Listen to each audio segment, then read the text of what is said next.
Hingga saat ini, pandemi COVID-19 masih belum berakhir. Bahkan, kasus positif COVID-19 di Indonesia sudah mencapai lebih dari 1 juta.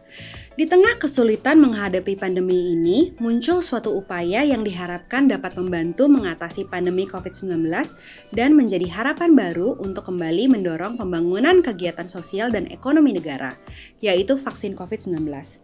Namun, benarkah upaya ini efektif dan apa saja yang manfaatnya? Lalu, apa benar nggak semua orang bisa menerima vaksin COVID-19 ini? Nah, melalui video ini saya akan menjelaskan serba-serbi vaksin COVID-19 yang penting untuk kamu ketahui. So, keep on watching ya! Halo, saya Dr. Renata dari Halo Dokter. Oh iya, sebelum saya jelasin lebih lanjut, jangan lupa untuk subscribe ke channel YouTube Halo Dokter ya. Nyalain juga lambang lonceng notifikasinya supaya kamu bisa dapat update pas kita upload video informasi kesehatan terbaru di channel ini. Nah, sekarang lanjut ke topik pembahasan. Pertama-tama, kamu perlu tahu dulu nih, apa sih yang dimaksud dengan vaksin?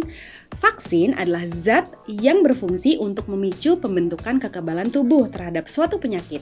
Zat yang dimaksud di sini adalah virus atau bakteri yang telah dilemahkan atau dimatikan, maupun partikel virus yang diambil melalui hasil olahan genetika. Nah, vaksinasi adalah proses memasukkan vaksin ke dalam tubuh. Pada kasus COVID-19, zat di dalam vaksin yang akan disuntikkan ke tubuh manusia adalah virus corona penyebab COVID-19 yang telah dilemahkan atau dibuat inaktif. Tujuannya adalah untuk imunisasi. Loh, kok jadi imunisasi? Nah, mungkin sebagian orang masih belum paham nih arti dari imunisasi. Imunisasi adalah proses pembentukan imunitas atau kekebalan tubuh yang umumnya terjadi setelah pemberian vaksin. Sehingga saat tubuh terpapar suatu virus atau bakteri penyebab penyakit, tubuh sudah tahu cara melawannya. Nah, pada kasus COVID-19 ini, karena sudah dilakukan vaksinasi, yang artinya hasil olahan genetika dari virus corona sudah dimasukkan ke tubuh manusia, maka proses imunisasi ini akan bisa terjadi, sehingga kekebalan tubuh atau antibodi sudah mempelajari dan tahu cara melawan virus corona penyebab COVID-19 ini. Dengan demikian, diharapkan imunitas atau sistem kekebalan tubuh sudah bisa melindungi tubuh dari virus corona penyebab COVID-19, sehingga sekalipun tetap terinfeksi, tubuh mampu melawannya dan tidak perlu jatuh dalam kondisi infeksi berat yang mengancam nyawa. Ngomong-ngomong, kalau nanti setelah menonton video ini kamu masih ingin tanya-tanya lebih lanjut seputar topik vaksin COVID-19, biar lebih gampang kamu juga bisa kok chat dokter langsung di aplikasi Halo Dokter. Tinggal download aplikasinya di Play Store dan App Store, kemudian klik menu chat bersama dokter. Nah, sekarang kalau ngomongin soal efek samping, ya sama seperti vaksinasi pada umumnya, yang namanya kemungkinan munculnya efek samping ya tetap ada. Kondisi ini disebut dengan KIPI atau kejadian ikutan pasca imunisasi. Meski begitu, sebelum didistribusikan secara luas, umumnya vaksin telah melalui uji klinis secara seksama untuk meminimalkan risiko KIPI agar nggak berdampak serius. Sejauh ini, efek samping yang timbul pun umumnya hanya gejala ringan, seperti demam ringan, rasa nyeri dan pegal pada bekas lokasi suntikan, serta rasa lapar, mengantuk, dan sakit kepala yang kemudian hilang dengan sendirinya dalam beberapa hari. Oke, cukup dengan penjelasan istilah-istilah vaksin yang perlu kamu ketahui. Sekarang kita bahas topik utamanya ya, yaitu vaksin COVID-19 Sinovac. Vaksin COVID-19 Sinovac mulai masuk ke Indonesia pada tanggal 6 Desember 2020. Berdasarkan hasil uji klinis sementara untuk vaksin Sinovac di Indonesia dan tinjauan uji klinis dari negara lain, Badan POM secara resmi menyatakan bahwa vaksin ini halal dan aman untuk digunakan. Berdasarkan ketentuan WHO, hasil efikasi atau khasiat dan keamanan vaksin Sinovac juga telah sesuai, yaitu di atas 50%. Nah, menurut hasil uji coba, vaksin Sinovac ini aman dan mampu menurunkan risiko penyakit COVID-19 hingga 65,3%, dengan persentase tingkat keparahan efek sampingnya hanya 0,1-1%, sehingga dapat dianggap nggak berbahaya dan segera bisa pulih kembali. Seperti yang sudah saya sebutkan di awal tadi, kalau vaksinasi adalah proses memasukkan vaksin hasil olahan genetika dari virus, dalam hal ini virus yang telah dimatikan atau dibuat inaktif, jadi vaksin COVID-19 COVID-19 buatan Sinovac ini mengandung virus yang sudah dimatikan dan tidak lagi mengandung virus hidup sama sekali, sehingga nggak bisa lagi menginfeksi penderita. Selain itu, vaksin COVID-19 Sinovac ini juga mengandung aluminium hidroksida yang berfungsi untuk meningkatkan kemampuan vaksin. Jadi desas-desus yang beredar tentang vaksin ini mengandung boraks, formalin, atau merkuri itu nggak benar ya. Terus, apa aja manfaat vaksin ini? Yang pertama, menurunkan risiko penularan, kasus perburukan hingga angka kematian akibat COVID-19. Jadi, vaksin COVID-19 ini bisa memicu pembentukan antibodi yang bisa melawan virus corona. Meski begitu, vaksin COVID-19 maupun vaksin untuk penyakit lainnya nggak ada yang bisa 100% mencegah penularan. Makanya meskipun sudah divaksin, kamu tetap perlu menjalankan protokol kesehatan untuk semakin menurunkan risiko penularan tersebut. Kalau nggak bisa 100% mencegah penularan, ngapain divaksin kalau gitu?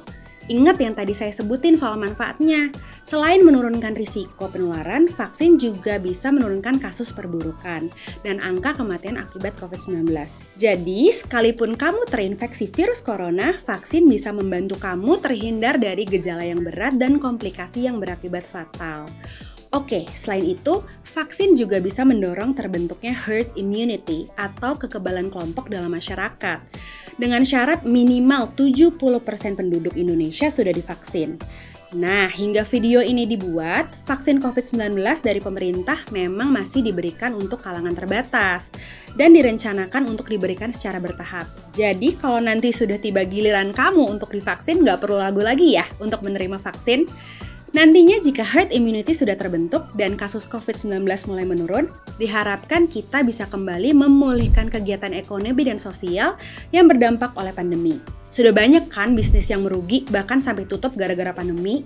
Makanya dengan vaksin dan protokol kesehatan yang dilakukan secara disiplin, diharapkan nantinya kondisi ekonomi dan sosial bisa segera membaik.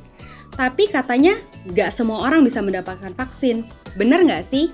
Oke, supaya nggak pada bingung lagi, saya coba jelaskan ya. Sebelumnya, Kementerian Kesehatan Republik Indonesia menyebutkan ada 14 kelompok orang yang tidak bisa diberikan vaksin COVID-19 Sinovac, seperti yang tertera pada gambar berikut.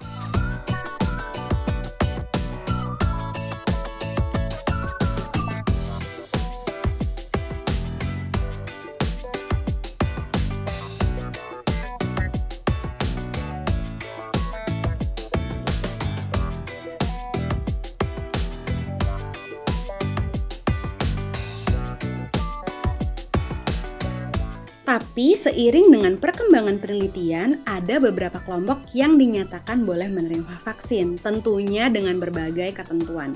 Misalnya aja pada kelompok orang dengan penyakit kronis seperti asma, diabetes, hipertensi, HIV, kanker, obesitas, penyakit hati, penyakit paru obstruktif kronis, penyakit ginjal, gangguan autoimun, dan penyakit jantung.